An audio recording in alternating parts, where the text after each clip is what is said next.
Hello everyone, very good morning. Chapter number 7 તરફ જઈએ, જેનું નામ છે સજીવોમાં વિવિધતા. હવે આમ જોવા જઈએ તો એટલા બધા સજીવોની વેરાયટી છે. એ દરેક સજીવની વેરાયટીને પહોંચવા માટે, દરેકના લક્ષણોને જાણવા માટે એક ચોક્કસ ગ્રુપ બનાવવા પડ્યા, જેને આપણે સજીવોનું વર્ગીકરણ તરીકે ઓળખીએ છીએ. હવે સજીવોના વર્ગીકરણનો આધાર જાતિ પ્રજાતિ એ માત્ર એકવાર રીડ કરવાનું છે, એટલે એ રીડ કરી લેજો. હું સીધે આવું છું મેઇન ટોપિક પર.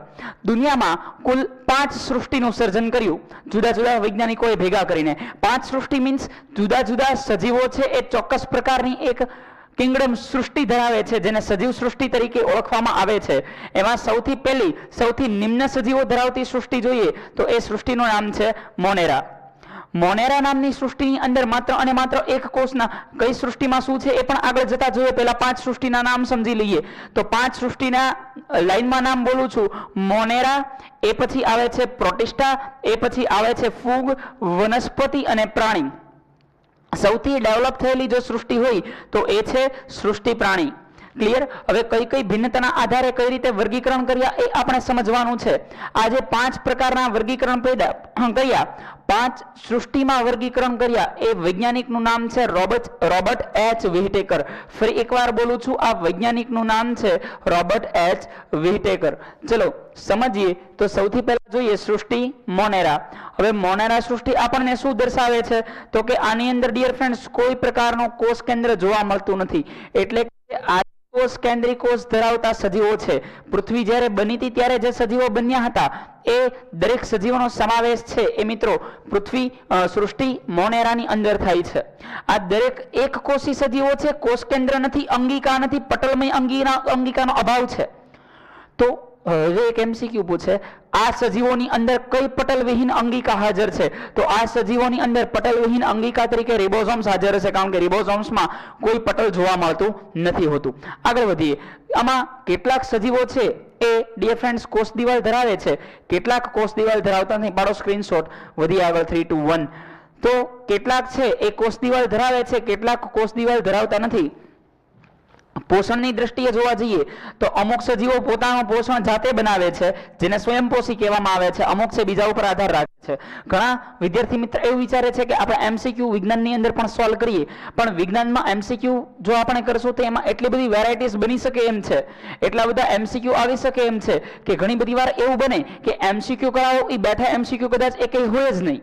તો એ કરતા બેટર છે કે આપણે કન્સેપ્ટ ક્લિયર કરીએ. જો તમને કન્સેપ્ટ આવડતો હશે તો MCQ ઇઝીલી આવડશે. ક્લિયર? તો કન્સેપ્ટ ઉપર ફોકસ કરો એવું હું ઈચ્છું છું. આગળ વધીએ મિત્રો. હવે અહીંયા આગળ એના ફોટોગ્રાફ છે. આની અંદર મેં તમને પહેલા પણ કીધેલું હતું કે આની અંદરનું જે DNA છે, આ DNA ને આપણે શું કહીએ છીએ તો કે આ DNA ને કહેવામાં આવે છે, આના DNA ને શું કહેવાય, એના રંગસૂત્રને શું કહેવાય છે તો કે આના રંગસૂત્રને ન્યુક્લિઓઇડ તરીકે ઓળખવામાં આવે છે. કોષ કેન્દ્ર વિહીન આદિ કોષ કેન્દ્રી કોષ ધરાવતા આ સજીવો જોવા મળે છે. વધી આગળ. ઉદાહરણ તરીકે જોવા જઈએ તો અમુક પ્રકારની લીલ, જેને આપણે કહીએ છીએ નિર્હરિત લીલ, સાયનોબેક્ટેરિયા તરીકે ઓળખી શકાય. અમુક પ્રકારના બેક્ટેરિયા અને માઇકોપ્લાઝ્મા, આ દરેક ઉદાહરણ છે એ એક કોષી પણ કઈ સૃષ્ટિમાં આવતા, મોનેરા સૃષ્ટિમાં આવતા સજીવોના ઉદાહરણો છે. વધીએ ત્યાંથી આગળ. હવે વાત કરીએ સૃષ્ટિ પ્રોટિસ્ટાની. તો હવે એ સમજીએ સૃષ્ટિ પ્રોટિસ્ટા એટલે શું. મિત્રો એક જ આ સૃષ્ટિમાં પણ એક જ કોષના સજીવોનો સમાવેશ થાય છે, પરંતુ મોનેરા અને પ્રોટિસ્ટામાં એ ફેર પડે છે કે મોનેરાની અંદર એક કોષના આદિકોષ કેન્દ્રી કોષ ધરાવતા સજીવો છે, જ્યારે પ્રોટિસ્ટાની અંદર એક કોષના પરંતુ ડેવલપ થઈ ગયેલા એટલે કે સુકોષ કેન્દ્રી કોષ ધરાવતા સજીવો છે. એટલે કે એક આદિકોષ ધરાવે છે, જેને મોનેરામાં નાખી જે પણ એક કોષી હતા. આમાં પણ દરેક સજીવો એક કોષી છે, પરંતુ આમાં કોષ કેન્દ્ર છે એ જોવા મળે છે. ચોક્કસ પ્રકારનું પટલમય એક કોષ કેન્દ્ર પટલ જોવા મળે છે. કોષ કેન્દ્ર પટલ છે એટલે સમગ્ર કોષ કેન્દ્રનો વિકાસ થાય છે. આથી આવા સજીવોને આપણે સુકોષ કેન્દ્રી કોષ તરીકે ઓળખવામાં આવે છે. ક્લિયર? તો આ સુકોષ કેન્દ્રી કોષ છે. અહીંયા આગળ શેનો અભાવ હશે તો કે શ્રમ વિભાજનનો અભાવ હશે. 5મા ચેપ્ટરમાં તમને સમજાયું આ સજીવોમાં કોઈ શ્રમનું વિભાજન જોવા મળતું હોતું નથી. પ્રચલન માટે હવે MCQ કઈ રીતે પૂછે કદાચ એવું તમને ફીલ થતું હોય તો એવું પૂછી શકે કે પ્રચલન માટે પક્ષમો છે, પક્ષમો દ્વારા પ્રચલન કરતી સૃષ્ટિ નીચેના પૈકી કઈ છે? એવું ના પૂછે કે મોનેરા શેના દ્વારા પ્રચલન કરે છે, એ ઊંધું પૂછે. તો આવા ક્વેશ્ચનના આન્સર છે બહુ ઇઝીલી આપણને ક્રેક કરી શકતા હોવા જોઈએ. હજી એકવાર કહું છું, કાંઈ ખાસ બાયોલોજી અઘરું છે નહીં, એક રીડિંગની થોડી ઘણી જરૂર પડશે. ક્લિયર? અને આ ફરીવાર 11-12 સાયન્સમાં પણ ડિયર ફ્રેન્ડ્સ તમને કામ લાગશે. વધીએ આગળ. તો ખોટા પગ દ્વારા, પક્ષમો દ્વારા કે આ કશા દ્વારા આ સજીવો એક જગ્યાએથી બીજી જગ્યાએ શું કરતા હોય છે? પ્રચલન કરતા હોય છે. પોષણના બે પ્રકાર છે. આઈધર એ પોતાનું પોષણ છે પોતાની જાતે બનાવે છે, અધરવાઇઝ એ બીજા ઉપર આધાર રાખે છે. એટલે કે આઈધર સ્વયંપોષી અધરવાઇઝ પરપોષી પોષણ ધરાવે છે. ક્લિયર? ક્લિયર? હવે એની અંદરના ઉદાહરણની અંદર દરેક પ્રકારના ઉદાહરણમાં યાદ રાખજો. આમાં 9મા અને 10મામાં ભેગો કરીને સવાલ, આમ તો 9મા ધોરણની અંદર ભેગો કરીને સવાલ પૂછી શકે. આના ઉદાહરણમાં કોણ આવશે? તો કે દરેક પ્રકારના પ્રજીવનો સમાવેશ થશે. હવે એમાં આ ચેપ્ટરમાં ઉદાહરણ ના આપ્યા હોય, પરંતુ 13મા ચેપ્ટરમાંથી એટલે કે પર્યાવરણના ચેપ્ટરમાંથી ઉદાહરણ લે. પર્યાવરણના ચેપ્ટરનો એક પ્રજીવ છે. 13મા ચેપ્ટરમાં આપણે શા માટે માંદા પડીએ? એના એક પ્રજીવનું નામ છે લેશમાનિયા. શું નામ છે? લેશમાનિયા. તો એવો સવાલ પૂછી શકે, લેશમાનિયા એ નીચેનામાંથી કઈ સૃષ્ટિમાં આવતું સજીવ છે? અધરવાઇઝ એ હજી એક ક્વેશ્ચન પૂછી શકે કે પ્રજીવ તમે સાંભળેલું ના હોય, સમજો છો? એ પ્રજીવ સાંભળેલો ના હોય એનું નામ લખે. તો પ્રજીવના નામ બોલું છું જે આ સૃષ્ટિમાં સમાવેશ થાય છે, નામ લખી લેજો. જે શરૂઆતના નામ સાંભળ્યા હશે: અમીબા, પેરામીશિયમ યુગ્લિના, જીયાર્ડિયા, લેશમાનિયા. તો આ બધા એવા પ્રજીવો છે કે જે પ્રજીવો એક કોષના છે, સુકોષ કેન્દ્રી છે, પ્રોટિસ્ટામાં આવે છે. ક્લિયર? ક્લિયર? વધીએ આગળ. એક સવાલ એવો પૂછે કે હરિત પ્રકાશ સંશ્લેષણ કરતું પ્રજીવ કયું છે? તો એમાં આવશે યુગ્લિના. યુગ્લિના એકમાત્ર એવું સજીવ છે કે જે પોતે પ્રજીવ હોવા છતાં પણ શું કરે છે? પ્રકાશ સંશ્લેષણ ધરાવે છે. ચલો વધીએ આગળ. એ પછી જોઈએ નવી સૃષ્ટિ, સૃષ્ટિ ફૂગ. કોષ દિવાલ ધરાવતી આ એક સૃષ્ટિ છે. આ સૃષ્ટિ મિત્રો શું ધરાવે છે? કોષ દિવાલ ધરાવે છે. કોષની આજુબાજુ, હવે આની કોષ દિવાલ છે ને હશે તમને આવડવું જોઈએ. કાઇટિન અથવા કાઇટિન મિશ્રિત સેલ્યુલોઝ. ફરી એકવાર, આઈધર એ કાઇટિનની બનેલી હશે, અધરવાઇઝ એ કાઇટિન મિશ્રિત સેલ્યુલોઝની બનેલી જોવા મળતી હોય છે. હવે આ ફૂગ એવી વસ્તુ છે કે જે મોટે ભાગે મૃતોપજીવી અથવા પરોપજીવી પોષણ દર્શાવે છે, પણ મોટે ભાગે એ મૃતોપજીવી છે. મૃતોપજીવીનો મિનિંગ એવો થાય મરી ગયેલા અથવા સડી ગયેલા પદાર્થોમાંથી પોષણ મેળવવાની પદ્ધતિ. પરંતુ એ 100%, ખાલી તમારી જાણકારી માટે કહું તો એ 100% સાચું નથી. કારણ કે જ્યારે આપણા શરીર ઉપર કોઈ ફંગલ ઇન્ફેક્શન લાગી ગયું હોય, જેને ખસ, ખરજવું, ધાધર એવા બધા નામથી ઓળખીએ છીએ, જ્યારે એ આપણા શરીર ઉપર એટેક કરે તો એ પરોપજીવી બની જાય છે. પરંતુ કોઈ પ્રાણી છે, મરેલું છે અથવા તો બ્રેડ ખાવાની વસ્તુ પડેલી છે અને એની ઉપર જ્યારે ફૂગ એમાંથી શોષણ મેળવે તો એ કેવું છે? તો કે એ ડિયર ફ્રેન્ડ્સ મૃતોપજીવી પોષણ ધરાવે છે. હવે મૃતોપજીવી પોષણ તે સડતા કે મરી ગયેલા અથવા સડી ગયેલા કાર્બનિક દ્રવ્યોનું વિઘટન કરી અને એમાંથી એ પોષણ મેળવતું હોય છે. કોષ દિવાલના બંધારણની અંદર કાઇટિન મિશ્રિત શર્કરાની બનેલી એની કોષ દિવાલ છે. બરાબર? જેને આપણે કાઇટિન મિશ્રિત સેલ્યુલોઝ કહીએ છીએ. શર્કરા ઘણા બધા ભેગા થઈ અને એ સેલ્યુલોઝનું નિર્માણ કરતા હોય છે. ક્લિયર? ત્યાંથી શરીર રચના જોવા જઈએ તો યીસ્ટ નામની એક જ ફૂગ એવી છે કે જે યુનિસેલ્યુલર છે, એક કોષી છે. જ્યારે યીસ્ટ સિવાયની બાકીની બધી જેટલી ફૂગ છે એ બધી કેવી છે? બહુકોષી છે. યીસ્ટ યુનિસેલ્યુલર છે, બાકી બધી મલ્ટીસેલ્યુલર છે. ક્લિયર? ક્લિયર? હવે અમુકવાર લીલ છે એ મારી લેજો સ્ક્રીનશોટ. અમુકવાર લીલ છે એ ફૂગ સાથે એક સહજીવન બનાવે છે, જેને આપણે લાઇકેન તરીકે ઓળખીએ છીએ. સહજીવનની અંદર બંનેને ફાયદો થતો હોય એવી વાત થતી હોય. સહજીવનનો મિનિંગ શું થાય? કે બંને સજીવને એકબીજાથી પ્રોફિટ મળતો હોય એને સહજીવન તરીકે ઓળખવામાં આવે. દાખલા તરીકે વાત કરીએ તો લીલ અને ફૂગની અંદર લીલની ઉપર આખી ફૂગની ચાદર પથરાઈ ગઈ હોય, એમાં બંનેને ફાયદો શું થાય? લીલ છે એ પોતે પ્રકાશ સંશ્લેષણ કરે છે. પ્રકાશ સંશ્લેષણ કરે છે એટલે એમાંથી જે મિનરલ્સને એનર્જી બનાવે છે એ ફૂગ શોષી લે છે. તો ફૂગ શું કાર્ય કરશે? ફૂગની કોષ દિવાલ છે એ લીલ કરતા બહુ હાર્ડ છે. એ સેલ્યુલોઝ નથી, કાઇટિન મિશ્રિત સેલ્યુલોઝની છે, કાઇટિન મિશ્રિત શર્કરાની છે. તો ઉપરથી જ્યારે વધારે સૂર્યપ્રકાશ આવશે, જો એ સીધો લીલ ઉપર પડે તો લીલ બળી જાય છે. પરંતુ ફૂગમાંથી એ જ્યારે ફિલ્ટર થઈને જતો હોય ત્યારે એ લીલ છે એ બળી જતી નથી, એને પ્રોટેક્શન આપે છે, જેથી કરીને બંને હળી મળીને જીવે છે, જેને આપણે લાઇકેન તરીકે ઓળખીએ છીએ. વધીએ આગળ ત્યાંથી તો સાયનોબેક્ટેરિયા છે એ સ્થાયી જીવન ધરાવે છે ફૂગ સાથે, જેને આપણે લાઇકેન તરીકે ઓળખીએ છીએ. એમાં શું છે? નીલહરિત લીલમાં એક તો એની પાસે એક તો ઓલમોસ્ટ નીલહરિત લીલ છે એ કઈ કોષની બનેલી છે, એની કોષ દિવાલ એટલી બધી પાવરફુલ છે નહીં. તો હવે એને એક્ઝિસ્ટન્સ ટકાવવા માટે, એને પોતે ટકી રહેવા માટે તાપમાનવાળા એરિયામાં, તો આજુબાજુ આખે આખો ફૂગનું લેયર જામશે અને બંને આંતર સંબંધથી જોડાયેલા રહેશે. ચલો વધીએ મિત્રો આગળ. હવે પછી અહીંયા આગળ જે દર્શાવેલો છે એગેરિક્સ બિલાડીનો ટોપ, ફૂગના એક્ઝામ્પલની અંદર કોણ આવશે? યીસ્ટ છે, એસ્પરજિલસ છે, પેનિસિલિન છે, મશરૂમ છે, પેનિસિલિયમ પણ કહી શકો, પેનિસિલિન કહી શકો, બંને ચાલશે. મશરૂમ છે, મશરૂમનું બીજું નામ છે એગેરિક્સ. ક્લિયર? તો અહીંયા બે પ્રકારની ફૂગ આવે છે, એક યીસ્ટ અને બીજી મોલ્ડ. તો આ પ્રકાર છે એ મોલ્ડ પ્રકારની ફૂગ છે. ઘરની અંદર જે ખોરાક ઉપર જે ફૂગ જામી જતી હોય, તો એ ખોરાક ઉપર જામતી ફૂગ પણ કયા પ્રકારની છે? મોલ્ડ પ્રકારની છે. ચલો ક્લિયર? હવે લાઇકેન શું છે, જે આમાં હમણાં આપણે વાત કરી, લીલ અને ફૂગનું સહજીવન. મારો સ્ક્રીનશોટ એટલે મિત્રો આપણે આગળ વધીએ. હવે સજીવોનો આખે આખું વર્ગીકરણ સમજીએ. સજીવ સૃષ્ટિનું વર્ગીકરણ છે એ મિત્રો આપણે બે વિભાગમાં કરી શકાય. કેટલા વિભાગમાં કરી શકાય? બે વિભાગમાં. એટલે કે મુખ્ય જે સૌથી પહેલા વર્ગીકરણ થાય છે એ કોષ કેન્દ્રના આધારે થાય છે, કે એકમાં કોષ કેન્દ્ર છે ને બીજામાં નથી ને એવા કોષને કહેવામાં આવે છે આદિ કોષ કેન્દ્રી, જેમાં એને કહેવામાં આવે છે મિત્રો સુકોષ કેન્દ્રી. શું કહેવામાં આવે છે? સુકોષ કેન્દ્રી. ક્લિયર? હવે આદિ કોષ કેન્દ્રી કોષ ધરાવતી જે સૃષ્ટિ છે, હમણાં જ વાત કરી, એનું નામ છે મોનેરા. મોનેરા સૃષ્ટિ કોઈ પ્રકારનું ચોક્કસ કોષ કેન્દ્ર મિત્રો એની અંદર જોવા મળતું નથી હોતું. હવે માની લો કે કોષ કેન્દ્ર ધરાવે છે, તો પછી જે વર્ગીકરણ થશે એ શરીરના આધારે થશે. એટલે કે એ સજીવ એક કોષી છે કે બહુકોષી છે? સર એમસીક્યુ કઈ રીતે પૂછાય? આ તમે કન્સેપ્ટ સમજો છો, હજી એકવાર કહું છું, કન્સેપ્ટ સમજો છો તમે. ડાયરેક્ટ એમસીક્યુ સીધા સોલ્વ ન કર્યા. જો કન્સેપ્ટ આવડતો હોય તો કોઈ ચિંતા નથી, કન્સેપ્ટ એકવાર રિવાઇઝ કરો. ક્લિયર? હવે કન્સેપ્ટ આમાંથી કેવા ક્વેશ્ચન પૂછી શકે? તો નીચેનામાંથી કઈ સૃષ્ટિ એક કોષી શરીર ધરાવતી એક સુકોષ કોષ કેન્દ્ર ધરાવતી એક કોષી શરીર રચે છે? ફરી એકવાર સ્લીપ ઓફ ટંગ થી શબ્દ પ્લસ માઇનસ થઈ ગયા. સવાલ એવો પૂછે, નીચેના પૈકી કઈ સૃષ્ટિ એક કોષી સુકોષ કેન્દ્રી છે?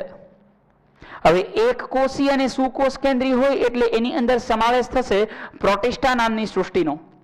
આદિકોષ કેન્દ્રી હોય ને આદિકોષ કેન્દ્ર ધરાવતી હોય ને એક કોષી હોય, તો એની અંદર સમાવેશ થશે મોનેરાનો. સમજો છો? એટલે આ રીતે નાના મોટા ક્વેશ્ચન્સ છે એ આની અંદર આવી શકે. એક કોષીય સૃષ્ટિ જેનું નામ છે પ્રોટિસ્ટા. શું નામ છે તેનું? પ્રોટિસ્ટા. આગળ વધીએ ત્યાંથી.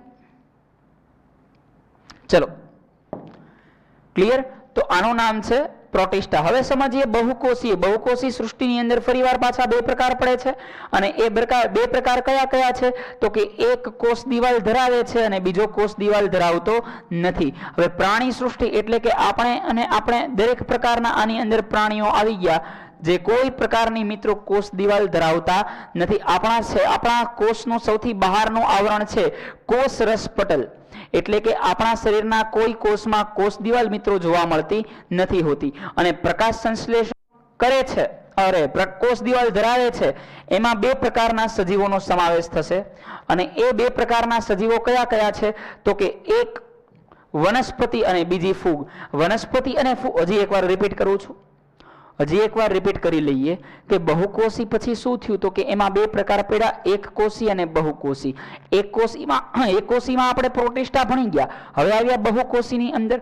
બહુકોષીમાં બે પ્રકાર પડ્યા, એક કોષ દિવાલ ધરાવે છે, બીજો ધરાવતો નથી. તો પ્રાણી સૃષ્ટિ છે એ કોઈ પ્રકારની કોષ દિવાલ ધરાવતા નથી, અને જે સૃષ્ટિ કોષ દિવાલ ધરાવે છે એના ફરીવાર બે ભાગ પડ્યા, જે પૈકી એક સૃષ્ટિ પ્રકાશ સંશ્લેષણ કરે છે, જ્યારે બીજી સૃષ્ટિ છે એ કોઈ પ્રકારનું પ્રકાશ સંશ્લેષણ દર્શાવતી નથી. ક્લિયર? ચલો હવે પ્રકાશ સંશ્લેષણ નથી કરતી એ કઈ સૃષ્ટિ છે? તો કે એનું નામ છે ફૂગ. કારણ કે હજી હમણાં જોયું, ઈ સ્વયંપોષી નથી, મૃતોપજીવી પોષણ ધરાવે છે, બીજામાંથી પોષણ ખેંચે છે અને પ્રકાશ સંશ્લેષણ કરે છે. એ સૃષ્ટિનું નામ છે વનસ્પતિ. બરાબર? ચલો ક્લિયર ડિયર ફ્રેન્ડ્સ? બાકી હોય તો સ્ક્રીનશોટ મારી લેજો. વધારું છું આગળ. ચલો ક્લિયર? હવે આગળ જઈએ. હવે આપણે સમજીએ છીએ અહીંયા આગળ જે લખ્યું છે એ સુકાયક એટલે કે હવે વનસ્પતિને ત્રણ ભાગમાં વનસ્પતિ સૃષ્ટિની અંદર આગળ વધીએ. આપણે ત્રણ સૃષ્ટિ છે એ પરિપૂર્ણ કરી. કઈ કઈ ત્રણ સૃષ્ટિ? મોનેરા, પ્રોટિસ્ટા અને ફૂગ. હવે પછીની જે સૃષ્ટિ છે એનું નામ છે સૃષ્ટિ વનસ્પતિ. તો વનસ્પતિ સૃષ્ટિની ડિયર ફ્રેન્ડ્સ આપણે વાત કરીએ તો એની અંદર ત્રણ પ્રકાર પડે છે. એની અંદર પણ વર્ગીકરણ કરવામાં આવે છે. કઈ રીતે વર્ગીકરણ થાય છે? અમુકમાં ખાલી માત્ર અને માત્ર અમુક વનસ્પતિમાં એક જ આખી વનસ્પતિ ઉપરથી નીચે સુધી હોય, એક જ અંગ દેખાય, માત્ર એક જ અંગ દેખાતું હોય. જનરલી આપણે બીજી વનસ્પતિ જોતા હોય તો આપણને મૂળ દેખાય, પ્રકાંડ દેખાય, પર્ણ દેખાય, પણ તમે લીલનું ઓબ્ઝર્વેશન કરો, નો મૂળ હોય, નો પ્રકાંડ હોય, નો પર્ણ હોય, શું કહી શકો એને? તો માત્ર અને માત્ર એક શરીર ધરાવે છે. આને આપણે એકાંગી તરીકે ઓળખીએ છીએ. એકાંગીનું બીજું નામ છે સુકાઈ, સુકાઈનું બીજું નામ છે સુકાયક. બરાબર? એકાંગી, સુકાઈ, સુકાયક. તો એની અંદર શું જોવા મળે છે? તો કે એની અંદર મૂળ, પ્રકાંડ કે પર્ણ છે આવું કાંઈ જોવા મળતું નથી. શું નથી જોવા મળતું? મૂળ, પ્રકાંડ કે પર્ણ. તેનું સમગ્ર શરીર એક સરખું દેખાતું હોવાથી તેને આપણે સુકાયક તરીકે ઓળખીએ છીએ. અને મુખ્યત્વે તે ક્યાં જોવા મળે છે? મીઠા કે ખારા પાણીમાં. કારણ કે આ એની સિવાય તો એની પાસે મૂળ, પ્રકાંડ, પર્ણ મૂળ ડેવલપ ન કરે તો પાણી કઈ રીતે એબ્ઝોર્બ કરશે? બરાબર? અને એ પાણી એબ્ઝોર્બ નહીં કરી શકે, શોષણ નહીં કરી શકે, એટલે પાણીવાળા વિસ્તારની અંદર જ એને રહેવું છે એ અનિવાર્ય છે, એ આવશ્યક છે. દાખલા તરીકે દાખલા તરીકે મિત્રો આપણે વાત કરીએ તો એના ઉદાહરણ છે, એ ઉદાહરણ ખાસ નોટ ડાઉન કરજો. યુલોથ્રિક્સ, અલ્વા, કારા, સ્પાયરોગાયરા આ બધા છે, એ ક્લેડોફેરા, આ બધા ઉદાહરણ એ એકાંગી વનસ્પતિની અંદરના જોવા મળે છે. બાકી તો સ્ક્રીનશોટ મારી લેજો. ચલો ક્લિયર. સ્લાઇડ ફેરવું છું. હવે અહીંયા આગળ એના ફોટોગ્રાફ્સ છે, કદાચ જોઈએ તો સ્ક્રીનશોટ મારી લ્યો. આગળ વધીએ. ઇનશોટ કદાચ એવું પૂછી શકે નીચે એક ફોટો આપીને કે આપેલી લીલ છે એ કઈ છે. ક્લિયર? તો આપણને નામ યાદ હોવા જોઈએ. હવે મિત્રો આપણે આગળ વધીએ. હવે સમજીએ દ્વિઅંગી વનસ્પતિ. તો દ્વિઅંગી વનસ્પતિઓને વનસ્પતિ સૃષ્ટિનો ઉભયજીવી સમૂહ કહે છે. ઉભયજીવી ઓક્સાઇડ 10માં ભણી ગયા, ઉભયજીવી સજીવો 9માં ભણી ગયા. ઉભયજીવી શું છે? જે દરેક જગ્યાએ રહી શકતા હોય. તો આ વનસ્પતિ પણ ઉભયજીવી છે, જે જમીન અને પાણી એમ બંને જગ્યા ઉપર જીવી શકે છે. ક્લિયર? જે વનસ્પતિ પાણીમાં જીવી શકે એ જ વનસ્પતિ જમીન ઉપર જીવી શકે.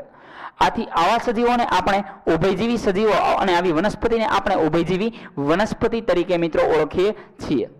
આ વનસ્પતિ પ્રકાંડ અને પર્ણમાં વિભાજિત હોય છે. મૂળ બૂળ હોતા નથી. મૂળની બદલે નાના નાના તાતણા હોય છે. એ નાના એવા તાતણાને આપણે મૂલાંગો તરીકે ઓળખીએ છીએ. તો નીચેનામાંથી મૂલાંગો ધરાવતી વનસ્પતિ કઈ છે? તો એમાં આપણે લખશું દ્વિઅંગી. અધરવાઇઝ કોક વાર એવું લખ્યું હોય, ચાર વનસ્પતિના જ ઉદાહરણ આપી દીધેલા હોય. ક્લિયર? વનસ્પતિના નામ સાથેના ઉદાહરણ આપેલા હોય એટલે દ્વિઅંગીમાંથી તમને વનસ્પતિના નામ યાદ રહે તો તમે ઇઝીલી એ એમસીક્યુ કરેક્ટ કરી શકો. આગળ વધીએ. તો આ વનસ્પતિઓમાં એક હવે આમાં શું ના હોય? તો કે એક તો મૂળ નહીં હોય, મૂળની બદલે મૂલાંગો જોવા મળશે. બીજું શું નહીં જોવા મળે? તો કે બીજું આ વનસ્પતિની અંદર જોવા જઈએ તો એક નીચેથી ઉપર લઈ જતી એક વાહક પેશીઓ. એ વાહક પેશીમાં આપણે બે જટિલ સ્થાયી પેશી ભણ્યા, જલવાહક અને અન્નવાહક. એ જલવાહક કે અન્નવાહક આ પેશીઓની અંદર મિત્રો જોવા મળશે નહીં. ક્લિયર? તો વધીએ આગળ. વાત કરીએ હવે આની અંદરના એક્ઝામ્પલ્સ છે, એ એક્ઝામ્પલ્સ તમારે લખવાના રહેશે. જેમ કે મોસ છે, એ મોસને આપણે બીજી ભાષામાં શું કહીએ છીએ? શેવાળ. તો આના ઉદાહરણ પીપીટીમાં છે નહીં, બટ તમારે યાદ રાખવા જરૂરી છે, એટલે ખાસ સ્પેસ મૂકી દેજો. અધરવાઇઝ તમે આઈ થિંક નોટ ડાઉન તો કરતા નહીં, સ્ક્રીનશોટ જ પાડતા હશો, પછી લખતા હશો. તો જ્યારે નોટ્સ બનાવો અથવા રીડ કરો ત્યારે આના એક્ઝામ્પલ ખાસ રીડ કરી લેવા. હવે વાત કરીએ ત્રિઅંગી વનસ્પતિ. ત્રિઅંગી વનસ્પતિની અંદર શેનો સમાવેશ થશે? તો કે મૂળ, પ્રકાંડ અને પર્ણ આ ત્રણેયનો સમાવેશ થશે. એટલે નામ આપ્યું ત્રિઅંગી. મૂળ, પ્રકાંડ અને પર્ણ આ ત્રણેયનો સમાવેશ થતો હોવાથી આવી વનસ્પતિને આપણે કેવી વનસ્પતિ કહીએ છીએ? ત્રિઅંગી વનસ્પતિ કહીએ છીએ. ક્લિયર? હવે આ વનસ્પતિની અંદર આપણે ચોક્કસપણે જોઈ શકીએ છીએ કે પહેલા કરતા બહુ પ્રોપરલી ડેવલપ છે. આની અંદર ચોક્કસ પ્રકારની જટિલ સ્થાયી પેશી હોય છે. જટિલ સ્થાયી પેશી એટલે જલવાહક અને અન્નવાહક. અહીંયા આગળ જલવાહક અન્નવાહક લખ્યું છે, ત્યાં એક્ઝામમાં એવું કે નીચેનામાંથી કયો વિભાગ કે કયો સમુદાય છે એ જલવાહક અને અન્નવાહક પેશી ધરાવે છે. હવે એ એકાંગીની બદલે તમને આપી દે સુકાયક, તો ખ્યાલ પડવો જોઈએ આ એકાંગી છે, આમાં એવું કંઈ ના હોય. ક્લિયર? તો એ થોડો ઘણો ખ્યાલ પડવો જોઈએ. આના ઉદાહરણની અંદર માર્સિલિયા, હંસરાજ અને ઇક્વિસેટમ નામની વનસ્પતિનો સમાવેશ મિત્રો જોવા મળતો હોય છે. મારો સ્ક્રીનશોટ. એટલે મિત્રો આપણે ત્યાંથી આગળ વધીએ. હવે ત્રિઅંગ એટલે કે ધીરે ધીરે તમે જોઈ શકો છો કે આપણે જેમ જેમ આગળ જઈએ એમ એમ ધીરે ધીરે ડેવલપ થતી વનસ્પતિ ઉપર આગળ જતા જઈએ છીએ. ત્રિઅંગી પછીની વનસ્પતિની મિત્રો આપણે વાત કરીએ, આ એના ફોટોગ્રાફ્સ છે, સ્ક્રીનશોટ પાડવો હોય તો પાડી લેજો. ત્રિઅંગી પછીની વાત કરીએ, હવે એનાથી સૌથી ઓછામાં ઓછી ડેવલપ થયેલી વનસ્પતિ હોય તો એ છે એકાંગી વનસ્પતિ. એકાંગી પછી આવી દ્વિઅંગી, દ્વિઅંગી પછી આવે છે ત્રિઅંગી, ત્રિઅંગી પછી હવે જે વનસ્પતિ આવે છે એનાથી ડેવલપ થયેલી જેને આપણે કહીએ છીએ અપુષ્પી વનસ્પતિઓ. એટલે કે આની અંદર મૂળ હોય, પ્રકાંડ હોય, પર્ણ હોય, આની અંદર જટિલ સ્થાયી પેશી હોય. તો આમાં શું જોવા નથી મળતું? તો આ વનસ્પતિના ભ્રૂણ છે એ ભ્રૂણ ખુલ્લા હોય છે. અપ્રત્યક્ષ પ્રજનન અંગો ધરાવે છે. શબ્દ બોલી સાંભળજો. આ વનસ્પતિ એ અપ્રત્યક્ષ પ્રજનન અંગો ધરાવતી હોવાથી એ કોઈ પ્રકારનો પ્રજનન, કોઈ પ્રકારનો પરાગનયન કરી શકતી નથી. પરાગનયન નથી કરી શકતી એટલે કોઈ નવી પ્રકારના બીજનું નિર્માણ, કોઈ નવી પ્રકારના ફળ ફ્રૂટનું નિર્માણ થઈ શકતું નથી હોતું. સુકાયક આ દ્વિઅંગી નથી, દ્વિઅંગી અને ત્રિઅંગી વનસ્પતિઓ એ સંપૂર્ણપણે અપુષ્પી છે, જેની અંદરના ભ્રૂણ છે એ એકદમ ખુલ્લા હોય છે, નગ્ન હોય છે, એટલે જેની અંદર આ કોઈ પણ પ્રકારે ફળ કે ફ્રૂટનો વિકાસ થતો નથી. એના પ્રજનન અંગ છે એ અપ્રત્યક્ષ છે. એટલે તમને એવું પૂછે કે અપ્રત્યક્ષ પ્રજનન અંગો ધરાવતી વનસ્પતિને બીજી ભાષામાં શું કહેવાય? તો આપણે લખશું ત્રિઅંગી વનસ્પતિ. હવે ડેવલપ થયેલી વનસ્પતિની વાત કરીએ, એકાંગી, દ્વિઅંગી અને ત્રિઅંગી, જેનો સમાવેશ શેમાં થશે? તો કે એ ત્રણેય વનસ્પતિનો સમાવેશ થશે અપ્રત્યક્ષ પ્રજનન અંગો એટલે કે અપુષ્પી વનસ્પતિ. હવે વનસ્પતિની અંદર ધીરે ધીરે પુષ્પ જોવા મળે છે. એટલે હવેની વનસ્પતિની વાત કરીએ તો હવે કેવી કે સપુષ્પી વનસ્પતિ. ક્લિયર? તો આની અહીંયા આગળ પ્રજનન પેશી છે એ સંપૂર્ણપણે વિકાસ પામેલી છે. મૂળ, પ્રકાંડ, પર્ણ, પ્રજનન પેશી, એના પ્રજનન અંગો વિકાસ પામેલા છે. એટલે આવનાર જે એનું વનસ્પતિનું બેબી એટલે એનું સીડ્સ છે એ સીડ ધીરે ધીરે ડેવલપ થશે અને એમાંથી ફળમાં રૂપાંતરણ થશે. ક્લિયર? તો અહીંયા આગળ હવે જેટલી વનસ્પતિઓ છે એ ફળ બનાવી શકે છે. ખોરાક અંકુરણના સમયે એ ધીરે ધીરે પ્રાથમિક છે વિકાસ પામે છે, ભ્રૂણ તેનો વિકાસ પામે છે. મારો સ્ક્રીનશોટ. હવે આના પણ બે પ્રકાર પડે છે, એક અનાવૃત બીજધારી અને બીજી છે ઈ આવૃત બીજધારી. આવૃત અને અનાવૃતમાં શું ફેર છે એ સમજીએ. તો કે જે અનાવૃત બીજધારી છે, આવૃત અને અનાવૃત એટલે કે આવરણ અને અનાવરણ. આવરણ ધરાવતી વનસ્પતિ અને આવરણ ન ધરાવતી વનસ્પતિ. આવરણ ધરાવતી વનસ્પતિને આવૃત બીજધારી તરીકે ઓળખવામાં આવે છે અને આવરણ ન ધરાવતી વનસ્પતિને આવૃત બીજધારી વનસ્પતિ તરીકે ઓળખવામાં આવે છે અને આવરણ ન ધરાવતી વનસ્પતિને અનાવૃત બીજધારી તરીકે ઓળખવામાં આવે છે. સમજો છો વાતને? એટલે અહીંયા આગળ જે વનસ્પતિ નગ્ન બીજ ઉત્પન્ન કરે છે એ અનાવૃત બીજધારી છે. કેમ? તો કે આ જે નગ્ન બીજ ઉત્પન્ન કરે છે એની અંદર કોઈ પ્રકારનો મિત્રો આવરણ જોવા મળવાનું નથી. આમાં કોઈ આવરણ હશે નહીં. એટલે કે બીજની ફરતે ફળનું આવરણ જોવા નહીં મળે. એટલે કે એના બીજ છે એ ખુલ્લા જોવા મળશે.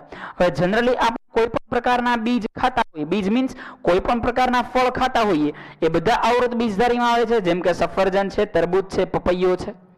એની સિવાયના કોઈ પણ પ્રકારના ફ્રૂટ ખાઈએ છીએ તો એ બધામાં આવરણ જોવા મળે છે. આવરણ જોવા મળે છે એટલે કે તે આવૃત બીજધારી છે. તે બીજ ઉત્પન્ન કરતી વનસ્પતિઓ જોવા મળે છે, એની તરીકે ઓળખવામાં આવે છે. Clear dear friends? ચલો વધીએ આગળ. હવે અનાવૃત બીજધારીને થોડું ડીપમાં જઈએ તો જિમ્નોસ્પર્મ ખાસ યાદ રાખજો કે જે આવરણ નથી ધરાવતી એવી વનસ્પતિને જિમ્નોસ્પર્મ કહેવામાં આવે છે. ક્લિયર? તો આ કોઈ પ્રકારે આવરણ નથી ધરાવતી પણ આ વનસ્પતિની જે એજ લાઈફ છે એ એજ લાઈફ બહુ હાઈ હોય છે. હજારો વર્ષો સુધી જીવી શકે છે. એના સમગ્ર જીવનકાળ દરમિયાન કોઈ પ્રકારનો પ્રજનન કે એવું મીન્સ પ્રજનન શું જે બીજ બને છે એમાં બીજમાં કોઈ આવરણ કે એવું કંઈ આવવાનું નથી. એટલે આને અનાવૃત બીજધારી તરીકે ઓળખવામાં આવે છે. અને ત્યાંથી આગળ જઈને જો આપણે વાત કરીએ તો આ સદાહરિત અને સદા કાષ્ઠાયુ વનસ્પતિ છે. એટલે કે એકદમ લાકડા ધરાવતી એકદમ લીલા રંગની લીલીછમ વનસ્પતિ છે એના તરીકે ઓળખવામાં આવે છે. બરાબર? તો બહુ વર્ષાયુ વનસ્પતિ કઈ છે? તો કે અનાવૃત બીજધારી. જેમ કે દેવદાર છે, સાયકસ છે, પાઇનસ છે. એક્ઝામ્પલ લખી લેજો. દેવદાર, સાયકસ ને પાઇનસ આ દરેક ઉદાહરણ છે એ આ અનાવૃત બીજધારીના જોવા મળે છે. હવે વાત કરીએ આવૃત બીજધારી વનસ્પતિ. તો આવૃત બીજધારી વનસ્પતિમાં શું થાય છે? તો કે આવૃત બીજધારીની અંદર ફરીવાર બે પ્રકાર પડે છે, એક એકદળી અને બીજું દ્વિદળી. આવૃત બીજધારી એટલે શું? તો કે આના બીજ છે એ આજુબાજુના આવરણની અંદર સંપૂર્ણ રીતે સારી રીતે રક્ષાયેલા જોવા મળે છે, ઢકાયેલા જોવા મળે છે. તેને બે વર્ગમાં વહેંચવામાં આવે છે, એક બીજપત્રી અને દ્વિબીજપત્રી. એક બીજપત્ર ધરાવતી જે વનસ્પતિ છે તેને આપણે એકદળી તરીકે ઓળખીએ છીએ અને બે બીજપત્ર ધરાવતી વનસ્પતિ છે તેને આપણે દ્વિદળી તરીકે ઓળખીએ છીએ. ક્લિયર? એકદળી વનસ્પતિની અંદર જે અનાજ છે એનો સમાવેશ થશે અને દ્વિદળી વનસ્પતિની અંદર દરેક પ્રકારના કઠોળ અને તેલીબિયાનો સમાવેશ થશે. ફરી એકવાર, એકદળી વનસ્પતિની અંદર કોનો સમાવેશ થાય છે? કોઈ પણ પ્રકારના અનાજનો. અનાજ આપીને એમ કે આ કઈ છે તો એ બધી એકદળી વનસ્પતિ આવશે અને કઠોળ કે તેલીબિયા આપ્યા હોય તો એ દરેક પ્રકારની વનસ્પતિ એ દ્વિદળી વનસ્પતિ આવશે. હવે વનસ્પતિનું વર્ગીકરણ દર્શાવતો ચાર્ટ જોઈ લઈએ, સ્ક્રીનશોટ મારી દેજો. ઓકે, વનસ્પતિનું વર્ગીકરણ દર્શાવતો ચાર્ટ છે જે ક્યારે વનસ્પતિ છે એ કઈ પ્રકારની ગ્રો થાય છે, જેની અંદર જેનું વર્ગીકરણ તમને ટેક્સ્ટબુકમાં આપેલું છે તો એ એકવાર રીડ કરી લેવું, કારણ કે એમાં જે આપણે સમજ્યા એને બ્રીફમાં ટૂંકમાં આપેલું છે એ ટેબલની અંદર. ક્લિયર? તો જ્યારે રિવિઝન કરવું હશે ત્યારે એ તમારે કામ લાગશે. આપણે આવી જઈએ પ્રાણી સૃષ્ટિ ઉપર. અહીંયા આગળ 4 સૃષ્ટિ મેં કમ્પ્લીટ કરી: મોનેરા, પ્રોટિસ્ટા, મોનેરા, પ્રોટિસ્ટા, ફૂગ અને વનસ્પતિ. હવે 5મા નંબરની વનસ્પતિ ઉપર આવું છું જેનું નામ છે પ્રાણી સૃષ્ટિ. હવે આ પ્રાણી સૃષ્ટિ એક એવી સૃષ્ટિ છે કે જે સંપૂર્ણપણે સુકોષ કેન્દ્રી છે, બહુકોષ કેન્દ્રી છે. સુકોષ કેન્દ્રી, બહુકોષી, એક કરતા વધારે કોષ ધરાવે છે અને મોટા ભાગના પ્રાણીઓ એક જગ્યાએથી બીજી જગ્યાએ એ પ્રચલન કરી શકે છે. આ એક જ સૃષ્ટિ એવી છે કે જેની અંદર ફાઇનલી કોષ દિવાલ ક્યારેય જોવા મળશે નહીં. આપણા શરીરની અંદર કોઈ પ્રકારની, આપણા એટલે હું ખાલી માણસની વાત નથી કરતો, દરેક પ્રકારના પ્રાણીઓની વાત કરું છું. ક્લિયર? તો અહીંયા આગળ કોઈ પ્રકારની કોષ દિવાલ જોવા નહીં મળે. તો ચલો વાદળીથી માંડી એટલે કે છિદ્રકાય સમુદાયથી માંડી અને છેલ્લા સમુદાય તરફ જઈએ. વધી મારો સ્ક્રીનશોટ બાકી હોય તો. છિદ્રકાય સમુદાયના લક્ષણો. છિદ્રકાયનો મિનિંગ જ એવો થાય છિદ્રયુક્ત પોરોસિવ બોડી છે. આનો શરીર છે એ છિદ્રયુક્ત શરીર ધરાવે છે. હવે આની અંદર આ મોટા ભાગના પ્રાણીઓ છે, મોટા ભાગના પ્રાણીઓ કેવા છે? દરિયાઈ છે. અમુક પ્રાણીઓ મીઠા પાણીમાં જોવા મળતા હશે, અમુક છે ખારા પાણીમાં, અમુક મીઠા પાણીમાં, મોટા ભાગના ખારા પાણીમાં. જે આપણે સ્પોન્જીલા કહીએ છીએ, જેને આપણે વાદળી કહીએ છીએ, તો વાદળી છે એ મોટે ભાગે ક્યાં જોવા મળશે? તો કે વાદળી છે એ મોટે ભાગે ખારા પાણીની અંદર મિત્રો આપણને જોવા મળતી હોય છે. ક્લિયર? સમુદ્રની અંદર જોવા મળતી હોય છે. તળાવમાં સ્પોન્જીલા ના થાય, જેને આપણે સ્પંજ કહીએ છીએ ને, સ્પંજ. સ્પંજ એ સ્પોન્જ નામનો વર્ડ છે, એમાંથી આપણે સ્પંજ વર્ડ બનાવી દીધો. બાકી એ વાદળીમાંથી આ વાદળીને મારીને બનાવવામાં આવતી હોય છે. આગળ વધીએ ત્યાંથી. શરીર રચના એ બહુકોષી છે તેમ છતાંય બહુ સરળ છે. બહુકોષી છે તેમ છતાંય એનું બોડી બહુ સરળ છે, કોઈ પેશી બેસી ખાસ જોવા મળતી હોતી નથી. તે અચલિત પ્રાણીઓ છે. આ એક જ પ્રાણીઓ એવા છે, આ એક જ સમુદાય એવો છે. કયો સમુદાય? છિદ્રકાય. આ એક જ સમુદાય એવો છે કે જે સંપૂર્ણપણે કેવો છે? અચલિત છે. એટલે કે એક જગ્યાએથી બીજી જગ્યાએ આ પ્રાણીઓ કોઈ સંજોગોમાં પ્રચલન કરી શકતા હોતા નથી.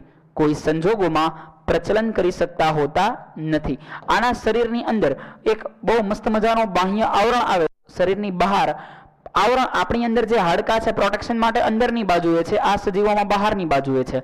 એટલે કે આ સજીવની અંદર એવું કહી શકાય કે બાહ્ય કંકાલનો સમાવેશ થાય છે. આપણામાં કોઈ એ બાહ્ય કંકાલ મિત્રો જોવા મળતું નથી. હવે એટલે કે આપણામાં અંતઃ કંકાલ છે, આમાં બાહ્ય કંકાલ છે. બરાબર? ત્યાંથી આગળ જઈએ. આપણી અંદર રુધિરને એ બધું પસાર થવા માટે એક ધમની અને ધમની શિરા અને રુધિર કેશિકાઓ છે. તો આમાં એ વહન કઈ રીતે થાય? બોડી તો આખે આખું બહુકોષી છે, તો આ સજીવોમાં એ વહન કરવા માટે નલિકા તંત્રની રચના જોવા મળે છે. ચલો મિત્રો આગળ વધીએ. મારો સ્ક્રીનશોટ. ઉદાહરણ તરીકે મિત્રો આપણે જોવા જઈએ તો સાયકોન અને સ્પોન્જીલા લખી શકાય. એક એક્ઝામ્પલ, વિનસનું ફૂલ બાસ્કેટ. ચલો અહીંયા આગળ ઇમેજીસ આપેલી છે. આગળ વધીએ. હવે મિત્રો આપણે સમજીએ કોષ્ઠાંતરી સમુદાય શું છે. કોષ્ઠાંતરી સમુદાય એટલે નામ ઉપરથી ખબર પડે, કોષ્ઠ. કોષ્ઠ એટલે કે જગ્યા, જેના શરીરની અંદર ઘણી બધી જગ્યા જોવા મળે છે. તો આવા સમુદાયને મિત્રો આપણે કોષ્ઠાંતરી સમુદાય તરીકે ઓળખીએ છીએ. આ પણ સજીવો મોટે ભાગે ક્યાં જોવા મળે છે? તો કે મોટે ભાગે આ સજીવો દરિયાની અંદર જોવા મળે છે. હવે અહીંયા આગળ બહુ રેરલી એવા પ્રાણીઓ છે કે જે મીઠા પાણીમાં જોવા મળે છે. બહારના સ્તર ને બાહ્ય સ્તર, અંદરના સ્તર ને અંતઃ સ્તર. હવે આમાંથી તમને આકૃતિ આપી, એ તમને હાઇડ્રાની આકૃતિ આપે, વચ્ચે એરો મારે, આ શું દર્શાવે છે? તો જે સૌથી બહારનો લેયર હોય તો આપણને તો એવું લાગે તો હાઇડ્રા છે, તો આપણે હાઇડ્રા મારીને આવીએ. ક્લિયર? તો એકચ્યુઅલી કયું સ્તર છે એનો? બાહ્ય સ્તર છે. કયું સ્તર દર્શાવે છે? બાહ્ય સ્તર દર્શાવે છે. અને શરીર રચના છે એ પેશીય સ્તરનું આયોજન. પહેલીવાર પેશી અસ્તિત્વમાં આવી. પહેલાના જે છિદ્રકાય સજીવો હતા એ છિદ્રકાય સજીવોની અંદર કોઈ પ્રકારની પેશી બેસી જોવા મળતી નહોતી. એ સરળ બહુકોષી પ્રાણી તરીકે એને ઓળખવામાં આવે છે. કેવા પ્રાણી તરીકે ઓળખવામાં આવે છે? સરળ બહુકોષી પ્રાણીઓ. ચલો ત્યાંથી આગળ વધીએ. હવે સ્વરૂપ, કેટલીક જાતિ છે જેને ઉદાહરણ તરીકે હાઇડ્રા. હવે કઈ રીતે વસવાટ કરતા હોય? બે રીતે વસવાટ થઈ શકે. એક એકલા વસવાટ થઈ શકે, બીજા છે એ સમૂહમાં વસવાટ થઈ શકે. એકલા વસવાટ થતો હોય એને એકાકી કહેવાય, જેમ કે હાઇડ્રા. અને પરવળા છે અથવા તો પરવાળા છે, તમે એને શું કહી શકો? પરવળા અથવા તો પરવાળા. એવડો મોટો પથ્થર ઉપાડ્યો તો વજન ના લાગે. એ બધા એની અંદર નાના નાના જીવજંતુ હોય, પોતાના બોડીની આજુબાજુ બહારની બાજુ એક લેયર બનાવે. હવે એમાંથી એ જ્યારે નીકળી જાય ત્યારે પથ્થર ઉપાડો ને તો સાવ હલકો થઈ ગયો. જોરથી એને પાણીમાં નાખો, કોઈ પણ રીતે પાણીમાં નાખો તો એ પાણીની ઉપર તરતો હોય છે, એની અંદર ડૂબી જતો હોતો નથી. ક્લિયર? ક્લિયર? એને પ્રવાળ તરીકે પણ ઓળખવામાં આવે છે. હવે તે ડંખ કોષો અને સ્પર્શકો ધરાવે છે. શું ધરાવે છે? ડંખ કોષો અને સ્પર્શકો. મગજ તો છે નહીં, આ લોકોમાં કોઈ પ્રકારની ચેતાતંત્ર નથી, ચેતાકોષો નથી. તો ખબર કેમ પડે કે કોઈક મારવા આવ્યું, કે કોઈક ખાવા આવ્યું, કે આજુબાજુમાં ખોરાક છે? તો આ સજીવોના શરીરની અંદર સ્પર્શકો હોય, સ્પર્શકો ઉપરથી ખબર પડે કે આજુબાજુથી કોઈક આવે છે. ડંખ કોષો હોય, કોઈકને મારી અને સીધે સીધું. ડંખ કોષો એક રક્ષણ માટે ને બીજા ભક્ષણ માટે. કોઈક પાસેથી એને બચવું છે, કોઈક એને પકડી લીધા છે તો રક્ષણ માટે ડંખ મારે છે, અને કોઈ ખોરાકને ગ્રહણ કરવા માટે પણ ડંખ મારે છે. બરાબર? એ ડંખ કોષોની અંદર ઝેર જોવા મળે છે, જેમ કે જેલીફિશ છે, જેમ કે હાઇડ્રા છે. તો આ બધા સજીવોનો સમાવેશ છે એ મિત્રો આની અંદર થાય છે. કોષ્ઠાંત્રીની અંદર પરવળા છે, સમુદ્ર ફૂલ છે. તો આ બધા મિત્રો આની અંદર આવશે. એ પછી આગળ વધીએ. હવે વાત કરીએ પૃથુકૃમિની. તો પૃથુકૃમિ શું છે? તો કે મીઠા પાણીના અથવા તો કોઈ પણ સજીવના શરીરની અંદર આ સૃષ્ટિ જોવા મળે છે. કાં તો કોઈ સજીવના શરીરમાં અને કાં તો એ મીઠા પાણીની અંદર જોવા મળશે. કોણ? તો કે પૃથુકૃમિ. જીવન પદ્ધતિ જો પાણીમાં જોવા મળતા હોય, પ્લેનેરિયાની જ વાત કરીએ, જો પાણીમાં જોવા મળતા હોય તો એમને માટા મારતા હશે, એને મુક્તજીવી કહેવાય. પરંતુ જો કોઈક સજીવના શરીરમાં, યાદ કરો 6ઠો ચેપ્ટર 10મા ધોરણનું, કોઈ સજીવના શરીરની અંદર રહી અને પોષણ મેળવવાની પદ્ધતિ છે, તો એ પદ્ધતિને આપણે શેના તરીકે ઓળખીએ છીએ? પરોપજીવી તરીકે ઓળખીએ છીએ. તો આ જો કોઈ સજીવના શરીરમાં રહેતા હોય તો પરોપજીવી, પરંતુ એ છૂટા આંટા મારતા હોય તો તેને આપણે મુક્તજીવી સજીવ તરીકે મિત્રો ઓળખીએ છીએ. આગળ વધીએ ત્યાંથી. તો તેમના બાહ્ય અને આંતરિક એમ બંને પ્રકારના અસ્તર જોવા મળે છે. અને શરીર રચના છે બીજા કરતા વધારે જટિલ જોવા મળતી હોય છે. પેશીઓનું નિર્માણ થયેલું હોય છે, કેટલાક અંગ હોય છે.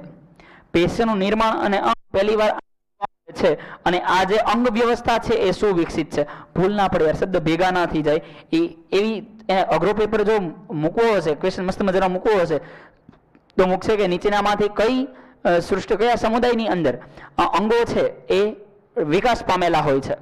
એની અંદર તમને 4 એવા સમુદાયના નામ આપવામાં આવશે કે જે ચારે ચાર લગભગ સરખા દેખાતા હોય. તો ખાસ છાંટીને જજો. ઇન્સર્ટ એકદમ પ્યોર તમારી નજર છટાઈ ગઈ હશે, એક એક શબ્દ ઉપરથી નજર વ્યવસ્થિત રીતે નીકળી હશે તો આ રીડ કરવામાં તમને લગભગ કોઈ પ્રોબ્લેમ થવાનો નથી. ક્લિયર? ચલો વધીએ આગળ. બહુ ઈઝી મસ્ત મજાનો ચેપ્ટર છે. હવે આનો દેખાવ છે એ દબાઈ ગયેલો પૃષ્ઠવક્ષ થી ચપટા હોવાથી આને પૃથુકૃમિ અથવા તો ચપટાકૃમિ તરીકે પણ ઓળખવામાં આવે છે. હવે મોટા ભાગના પ્રાણીઓ અહીંયાથી કેવા છે? દ્વિપાર્શ્વ સમમિતિ ધરાવે છે. એટલે કે વચ્ચેથી કટ કરીને બંને બાજુ જો વચ્ચેથી કટ કરે એટલે છરી નથી મારવાની, બંને બાજુથી ઓબ્ઝર્વ કરવાના છે. તો વચ્ચેથી આપણે બંને બાજુ એ પ્રાણીઓને ઓબ્ઝર્વ કરીએ તો સરખા દેખાય. માણસની જ વાત કરી લ્યો તો આપણે બરાબર એક વચ્ચેથી બંને બાજુએ જોઈએ તો બંને બાજુ સરખું દેખાતું હોય તો આને આપણે દ્વિપાર્શ્વ સમમિતિ તરીકે ઓળખીએ છીએ. શરીર ગુહાની વાત કરીએ તો આ એક સાચી શરીર ગુહા ધરાવતા નથી. એટલે કે શરીર ગુહાનો તે શું ધરાવે છે? અભાવ ધરાવે છે. શરીર ગુહા એટલે કે જગ્યા. આ સજીવના શરીરની અંદર કોઈ પ્રકારની જગ્યા મિત્રો જોવા મળતી નથી. ક્લિયર? ઉદાહરણ તરીકે પ્લેનેરિયા, યકૃતકૃમિ અને પટ્ટીકીડો. ચલો મારો સ્ક્રીનશોટ આગળ વધીએ. હવે મિત્રો વાત કરીએ સૂત્રકૃમિની. તો આ સજીવોના, આ પ્રાણીઓના શરીર છે એ એકદમ લાંબા છે. એને પ્રોપર જોવા જાવ તો બંને બાજુથી અણીદાર દેખાય છે, ત્રાકાકાર દેખાય છે. આથી આવા સજીવોને સૂત્રકૃમિ તરીકે ઓળખવામાં આવે છે. સૂત્ર એટલે શું? અણી હોય એને સૂત્ર કહેવાય. બાયોલોજીની ભાષામાં જે અણીદાર ધરાવતા હોય તેને આપણે સૂત્ર કહીએ છીએ. લાંબા, નળાકાર અને અણીદાર હોવાથી સૂત્રકૃમિ છે. એનો શેપ છે ને આમ, હવે નળાકાર બરાબર વચ્ચેથી છેડેથી તમે એકદમ અણીદાર હોય પણ વચ્ચેથી તો ગોળ હોવાના ને, એ વચ્ચેથી ઈ લાડવા જેવા ગોળ નથી. તમે સમજો, નળાકાર છે તો એનો વચ્ચેનો ભાગ છે એ ગોળ છે, એ નળાકારને બંને બાજુથી અણીદાર બનાવી દેખો, આ એવા કૃમિ દેખાય. તો વચ્ચેની બાજુએથી આખે આખા ગોળ દેખાય છે. આથી આવા કૃમિને આપણે બીજા ગોળ કૃમિ તરીકે પણ ઓળખીએ છીએ. પહેલી વાર હવે અહીંયા આગળ બીજી વાત કે અહીંયા આગળ જે શરીરની ગુહા જોવા મળે છે, શરીરની જગ્યા જોવા મળે છે, બહારથી જોતા એવું લાગતું હશે કે ખરેખર શરીર ગુહા છે, અંદર એનું ડિસેક્શન કરવામાં આવે તો ખબર પડે કે આની અંદર કોઈ પ્રકારની શરીર ગુહા છે એ મિત્રો જોવા મળતી નથી. સમમિતિની વાત કરીએ તો આ સજીવો એ સંપૂર્ણપણે દ્વિપાર્શ્વસ્થ સમમિતિ ધરાવે છે. પેશીનું આયોજન જોવા મળે છે પરંતુ કોઈ પ્રકારે અંગનું આયોજન જોવા મળતું નથી. એટલે કે પેશી વિકાસ પામેલી છે, અંગતંત્ર છે વિકાસ પામેલું નથી. હવે આ બધા સજીવો એવા છે કે જે કોકના શરીરમાં વસતા હોય. નાના બાળક હોય જ્યારે વધારે ગળ્યું ખાય ત્યારે એના શરીરની અંદર કૃમિ થઈ ગયેલા હોય, પેટમાંથી અવાજ આવતો હોય તો સમજવાનું પેટમાં કૃમિ છે. ક્લિયર? તો આ સજીવો છે એ પરોપજીવી છે. આ પરોપજીવી હોવાથી પ્રાણીઓના શરીરની અંદર રોગ ઉત્પન્ન કરતા હોય છે, શરીરને વિકાસ પામવા દેતા નથી હોતા. ચલો, તો કોઈ પ્રકારની શરીર ગુહા હોતી સાચી નથી હોતી. લાગે છે, દેખાય છે કે શરીર ગુહા છે, ખરેખર શરીર ગુહા નથી. એટલે કે આ શરીર ગુહા કેવી છે? તો કે આ શરીર ગુહા છે એ મિત્રો આભાસી શરીર ગુહા તરીકે ઓળખવામાં આવે છે. ઉદાહરણ તરીકે જોવા જઈએ તો કરમિયું, હાથી પગાનું કૃમિ, જેને વ્રુકેરેરિયા તરીકે પણ ઓળખવામાં આવે છે. મારો સ્ક્રીનશોટ આગળ વધીએ. અહીંયા આગળ એની આકૃતિ, એના ઈંડા છે એ આ રીતે વિકાસ પામે એ દર્શાવેલા છે. એની પછીના સમુદાય તરફ જઈએ તો એની પછીના સમુદાયનું નામ છે નુપૂરક. વસવાટ છે ગમે ત્યારે સ્થળ જલજ દરેક જગ્યાએ વસવાટ કરી શકે.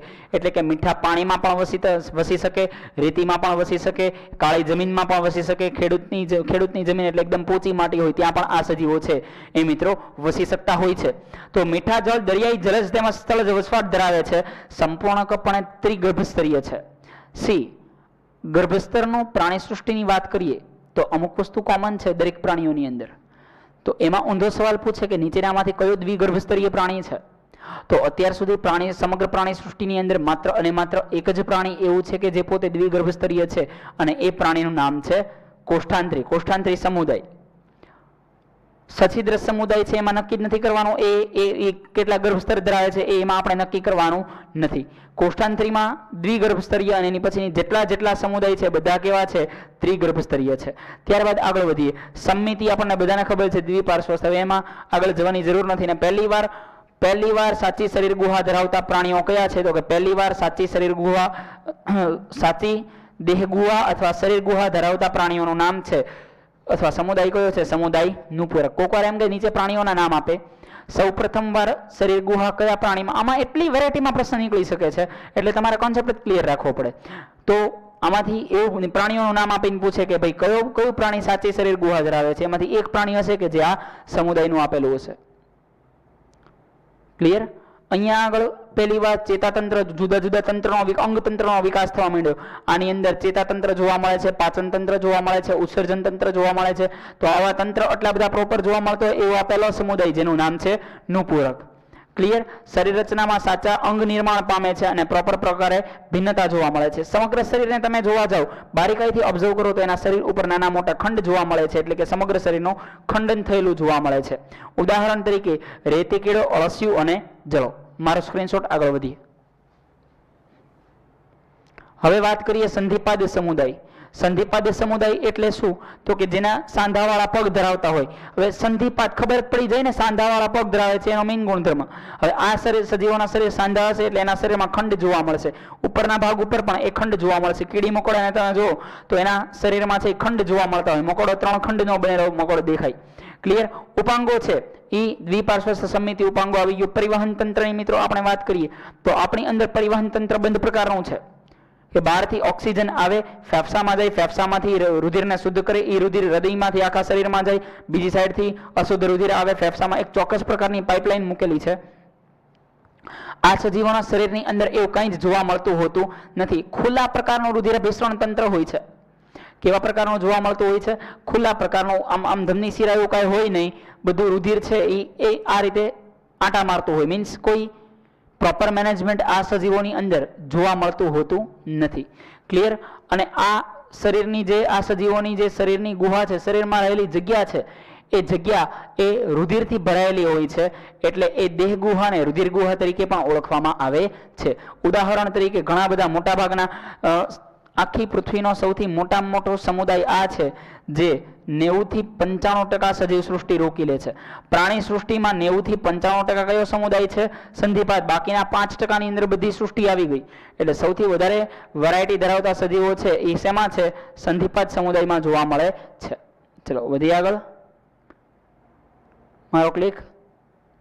હવે સમજીએ મૃદુકાય સમુદાય. આમ નામ ઉપરથી ખબર પડી જવી જોઈએ. મૃદુ એટલે સોફ્ટ, કાય એટલે શરીર. સોફ્ટ શરીર ધરાવતા સજીવો છે જેને આપણે મૃદુકાય સજીવ તરીકે ઓળખીએ છીએ, જે દ્વિપાર્શ્વસ્થ સમમિતિ ધરાવે છે. શરીરની અંદર ખાસ જગ્યા હોતી નથી, કારણ કે એક હવે શરીર જ્યારે સોફ્ટ હોય ને ત્યારે ચામડી જાડી બને, ચામડી જાડી બને એટલે અંદરનો ભાગ નાનો બને. ક્લિયર? તો દેહ ગુહા કેવી હોય છે? નાની હોય છે, થોડું ઘણું ખંડન થયેલું હોય છે આ સજીવોની અંદર. કંકાલ જોવા મળે છે, જે હાડકાનું તંત્ર જોવા મળે છે એ બાહ્ય કંકાલ હોય છે. બહારની બાજુ એ હાડકાનું તંત્ર જોવા મળતું હોય છે. પરિવહન તંત્ર આ સજીવોમાં પણ કેવું હોય છે? તો કે ખુલ્લા પ્રકારનું હોય છે, એટલે કોઈ ચોક્કસ પ્રકારની ધમની શિરા જોવા મળતી નથી. પહેલી વાર મૂત્રપિંડ જોવા મળ્યા આ સજીવોની અંદર. એ ક્લિયર? તો એવું પૂછે કે પહેલી વાર મૂત્રપિંડ ધરાવતો સમુદાય કયો છે? તો લખવાનો મૃદુકાય. અથવા તો એમ કે નીચેનામાંથી કયા પ્રાણીની અંદર સૌપ્રથમ વખત કિડની છે, મૂત્રપિંડ છે જોવા મળે છે? તો એ ઉદાહરણની અંદર તમને આના ઉદાહરણ મિત્રો આપેલા હશે, અને એ ઉદાહરણ ઉપરથી તમારે આ વસ્તુ નોટ કરવાની રહેશે. ક્લિયર? ક્લિયર? ઉદાહરણ પ્રચલન માટે એ મૃદુપગનો ઉપયોગ કરે છે.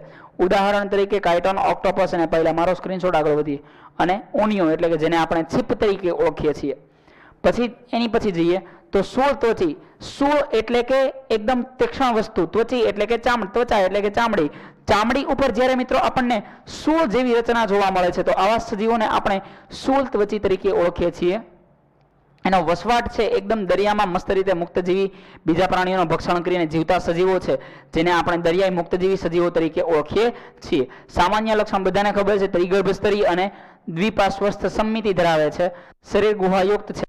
પણ આની અંદર વિશિષ્ટતા શું છે? જો આવા પ્રશ્નોમાંથી નીકળી શકે, આવા મુદ્દામાંથી, કે અહીંયા આગળ વહન થવા માટે નલિકા તંત્રની રચના જોવા મળે છે. દરેક સજીવોમાં નલિકા તંત્ર નથી, પણ આમાં શું જોવા મળે છે? નલિકા તંત્ર. તો બે એવા સજીવ છે કે જેમાં નલિકા તંત્ર જોવા મળ્યું. બે સમુદાય એવા છે, બે સજીવ નહીં. તો પહેલો સમુદાય કયો હતો? તો કે પહેલો સમુદાય હતો છિદ્રકાય, અને બીજો સમુદાય કયો છે? તો કે શૂળત્વચી. આ બંને સમુદાયની અંદર કયું તંત્ર મિત્રો જોવા મળે છે? તો કે આ બંને સમુદાયની અંદર નલિકા તંત્રની રચના ડિયર ફ્રેન્ડ્સ આપણને જોવા મળે છે. કેવી રચના જોવા મળે છે? નલિકા તંત્રની. ચલો વધીએ આગળ ત્યાંથી. એ પછી જોવા જઈએ બાહ્ય કંકાલ. તો પ્રાણીઓની અંદર સખત કેલ્શિયમ કાર્બોનેટનું એક કંકાલ બનેલું હોય છે, જેને આપણે બાહ્ય કંકાલ તરીકે ઓળખીએ છીએ. દાખલા તરીકે વાત કરીએ તો બરડતારા, સમુદ્ર કાકડી, સાગર ગોટા, સમુદ્ર તારા હજી આવી નથી, તારા માછલી એટલે કે સ્ટારફિશ. આ બધા સજીવો એવા છે કે જેના શરીર ઉપર આપણને શું જોવા મળતા હોય છે? શૂળ જોવા મળે છે, કાંટા જોવા મળે છે. આથી આવા સજીવોને આપણે શૂળત્વચી સજીવો તરીકે ઓળખીએ છીએ. ચલો વધીએ આગળ ત્યાંથી. મારો સ્ક્રીનશોટ અહીંયા આગળ એના ફોટોગ્રાફ્સ આપેલા છે. હવે સમજીએ પ્રાથમિક મેરુદંડી સજીવો. પ્રમેરુદંડી, પ્રાથમિક મેરુદંડી કહી શકાય. મેરુદંડ એટલે કરોડ સ્તંભ જેવી રચના, કરોડરજ્જુ જેવી રચના, જે સૌથી પહેલી વાર જે પ્રાણીઓની અંદર જોવા મળે એ પ્રાથમિક. પહેલી વાર જ્યારે કરોડરજ્જુ ઉત્પન્ન થયો એ બહુ પ્રાથમિક લેવલનો હતો, એટલો બધો ડેવલપ થયેલો, એટલો બધો જટિલ નહોતો. એટલો બધો જટિલ ન હોવાના કારણે આને પ્રમેરુદંડ, પ્રાથમિક કક્ષાના મેરુદંડ તરીકે ઓળખવામાં આવે છે. ક્લિયર? તો મેરુદંડી એટલે શું? તો કે નિશ્ચિત પ્રકારના એક દંડ જેવી રચના જોવા મળે છે. આવા પ્રાણીઓને આ જે ભાગ છે, આ અંગ જોવા મળે છે, આ અંગને મેરુદંડ તરીકે ઓળખવામાં આવે છે. પ્રાણીઓના શરીરની પૃષ્ઠ બાજુએ જોવા મળે છે, પાછળના ભાગે જોવા મળશે. હવે મેરુદંડ કાર્ય શું કરે છે? તો કે ચેતાપેશી અને અન્નમાર્ગને અલગ પાડે છે. હલો, અન્નમાર્ગ આપણા શરીરમાં આગળની બાજુએ છે, અને ચેતા એટલે કે કરોડરજ્જુ છે એ પાછળની બાજુએ છે. બંનેને એકબીજાથી સેપરેટ કરવાનું કાર્ય કરે છે. કોણ કરે છે? તો કે આ મેરુદંડ. સમજો છો ને? આપણું પાછળની બાજુ કરોડરજ્જુ છે, આગળની બાજુ અન્નનળી છે. તો અન્નમાર્ગ અને ચેતામાર્ગ એ બધી ચેતાપેશી બંને એકબીજાથી કેવી પડે છે? અલગ પડે છે. તે સ્નાયુઓને જોડાણ આપે છે અને પ્રચલન માટે સરળતા હોય છે. ઘણી બધી વાર તમે જોયું હશે અમુકનો મેરુદંડ છે, કરોડરજ્જુ ભાંગી હોય તો આંકો વાંકો માણસ ચાલતો હોય, અથવા તો બહુ એજ વ્યક્તિ હોય, દાદા દાદી, તો કોઈ પણ વૃદ્ધ વ્યક્તિને આપણે જોઈએ ત્યારે કરોડ સ્તંભ છે ભાંગી ગયેલો હોય એટલે થોડા વાંકા થઈને ચાલતા હોય, તો આ જ્યારે પ્રોપર કામ ના કરે ત્યારે આપણે સરળતાથી ચાલી શકાતું નથી. હવે પ્રમેરુદંડી જોઈએ તો આ સજીવોની શરીરની અંદર ગમે ત્યારે મેરુદંડ જો આખી જિંદગી આપણી અંદર કેમ હોય કે આપણે જન્મીએ ત્યારથી મેરુદંડ જોવા મળે, તો આ સજીવો એવા છે જન્મીએ ત્યારથી છેલ્લે સુધી આ સજીવોમાં કોઈ પ્રકારનો મેરુદંડ જોવા મળતો નથી હોતો. વસવાટ સંપૂર્ણપણે દરિયાઈ છે, ત્રિગર્ભસ્તરીય અને શરીરની અંદર જગ્યા ધરાવે છે એટલે કે દેહ ગુહા યુક્ત છે. કેવા સજીવો છે આ? દેહ ગુહા યુક્ત. દેહ ગુહા મીન્સ શરીર ગુહા. ક્લિયર?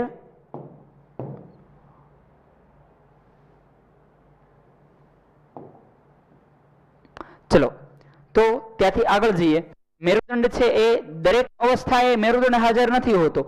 અમુક અવસ્થાએ મેરુદંડ હોય છે, અમુક અવસ્થાએ એ મેરુદંડ જોવા મળતો નથી. આઈધર એ શરૂઆતની અવસ્થામાં હોય પછી તે અંતની અવસ્થામાં હોય. ઉદાહરણ તરીકે બાલાનોગ્લાસસ અને આમ્ફિયોક્સસ. ચલો સ્ક્રીનશોટ મારજો. તો ચલો મિત્રો હવે આગળ વધીએ, વાત કરીએ પૃષ્ઠવંશી સમુદાયની.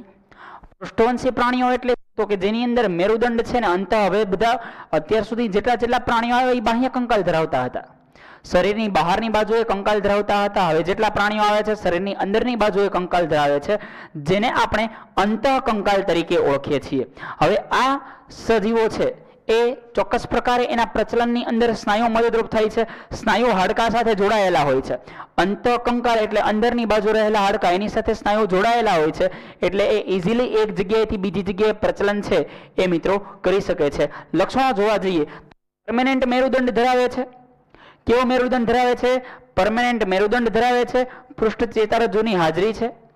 ત્રિગર્ભસ્તરીય દ્વિપાર્શ્વસ્થ સમમિતિ.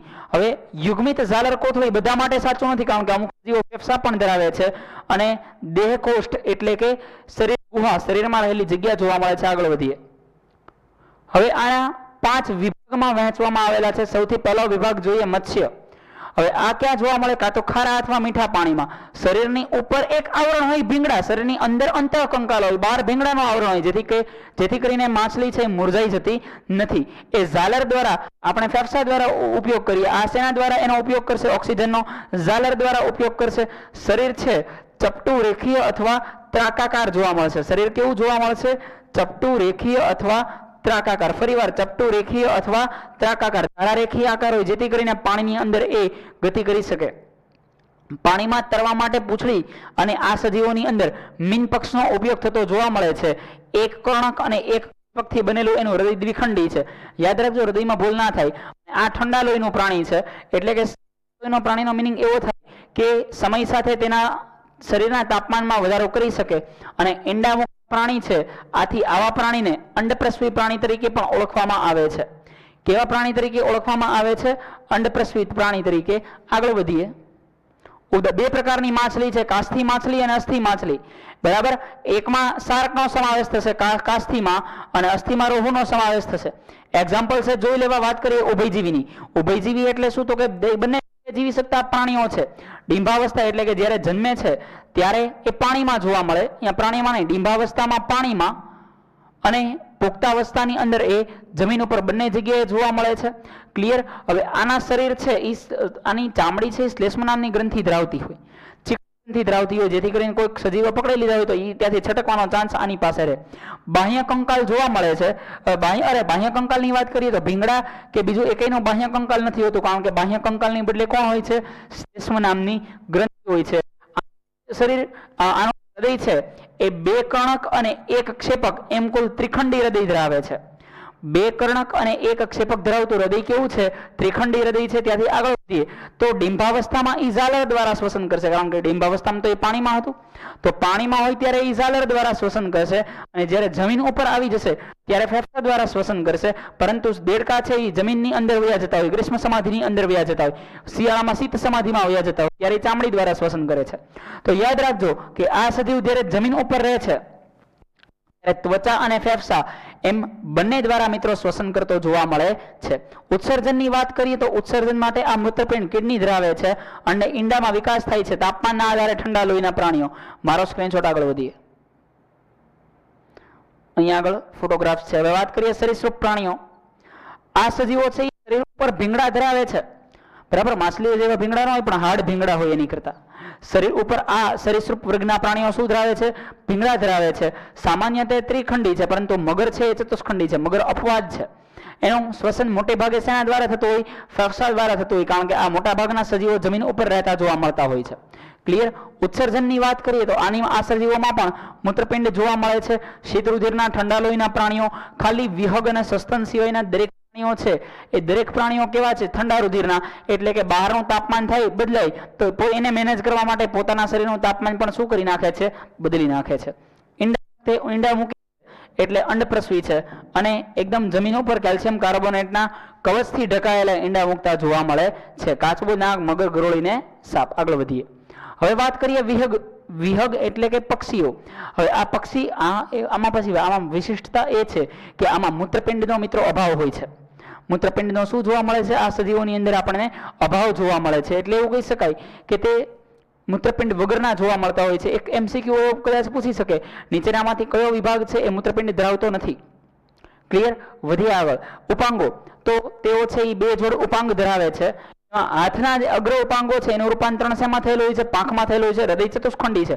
2 જ વિભાગ એવા છે કે જેનો હૃદય ચતુષ્ખંડી છે. 2 વિભાગ એવા છે કે જે પોતે સંપૂર્ણપણે કેવા છે? તો કે ઉષ્ણ રુધિરના પ્રાણીઓ, ગરમ લોહીના પ્રાણીઓ કહી શકાય. ફેફસા દ્વારા એ શ્વસન કરે છે અને તાપમાનના આધારે પ્રકાર જોઈએ તો ઉષ્ણ રુધિરના પ્રાણીઓ છે. કે જે પ્રાણી ઉષ્ણ રુધિરના હોય ને સમજવાનો કે ઉર્જાની જરૂર વધારે જોઈશે. ઉર્જાની જરૂર વધારે પડશે એટલે કે એનું હૃદય છે એ 4 ખંડમાં જોવા મળે. ઈંડા મૂકે છે એટલે અંડપ્રસવી છે. શરીર છે એ પીસા ધરાવે છે. સસ્તનની વાત કરીએ. સસ્તનમાં જે તમારે યાદ રાખવાનું છે તો કે સ્તન ગ્રંથિ ધરાવે છે, તૈલી ગ્રંથિ ધરાવે છે, પ્રસ્વેદ ગ્રંથિ ધરાવે છે, નવજાત શિશુને જન્મ આપે છે. વિશિષ્ટતા જોવા જઈએ તો આ સજીવોની વિશિષ્ટતાની અંદર અમુક વેરાયટીઝ છે.